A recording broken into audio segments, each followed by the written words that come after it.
The Lord called me and my wife to Rustenburg Church when the church was 40 years old already, built by Alabastro MNI.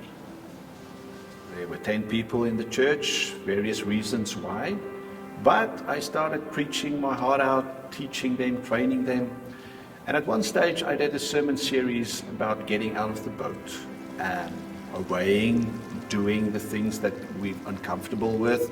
But if God calls us by obedience and by faith, we need to get out of the boat. I told him that this building was built with alabaster funds. Somewhere somebody sacrificed for us to be a blossoming, growing church, making an impact in our community, and we're not. That was the beginning of a new journey for us, of getting out of the building more and more and more. The church started growing because we met the needs of our community. In the end, the church became so filled that it was too small, so we literally had to meet outside of the church on the lawn. And more people came because we were outside. We moved into a hostel, a school hostel. And the plan was to be without a building for 2 years and then start to build a facility with the money that we got from the sale of the old property. After 2 years in the hostel, we grew so fast that we already needed a new space. And I said, Lord, are we ready to start building? It's as if the Lord asked me, why do you want to build a new building if you're not even building my kingdom? And I was sort of shocked. What do you mean, Lord? The church is growing, we're doing well. And at that moment, a number of teenage boys came running through the gate. And then I realized we greet each other, but I've never had any discussion with them about Jesus, any conversation. As I got into my vehicle, I started calculating how many boys, teenage boys, do live in this building.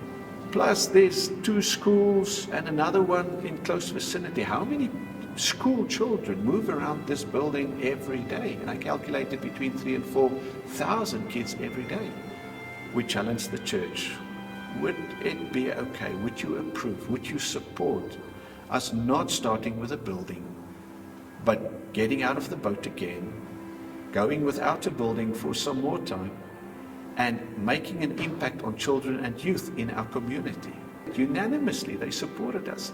So we used the building fund to buy a tent, to put up a youth center. For the first time ever, we're going to add some staff to the team, and not to be a pastor for visitation or worship, but specifically to work with the young people. Fast forward 5 years, 7 years at that stage. The plan was to be without a building for 2, that stretched to 5, and in the end, 7 years before we moved into our new building. A number of miracle stories. The church just kept on growing, it kept on growing. It's as if the Lord started with voices saying, so we're reaching this community, but what about that community? There's a farming community 20 kilometers out of Rustenburg, and the guys don't really go to church. There's no churches there. They have to drive to get to church. So we prayed about it, asked the Lord for his guidance. Somebody phoned and said, we're building this chapel. If you would ever be interested, you can use this.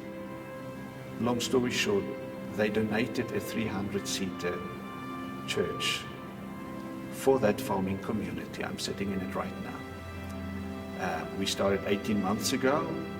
Of the 300 seats, half of them are already filled on a Sunday.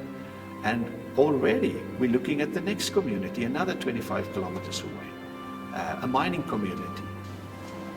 Somebody sacrificed alabaster funds so that we can have a tool to reach to our community. And as a church, we are compelled to use the sacrifice other people made with Alabastro MNI to keep on impacting our local communities.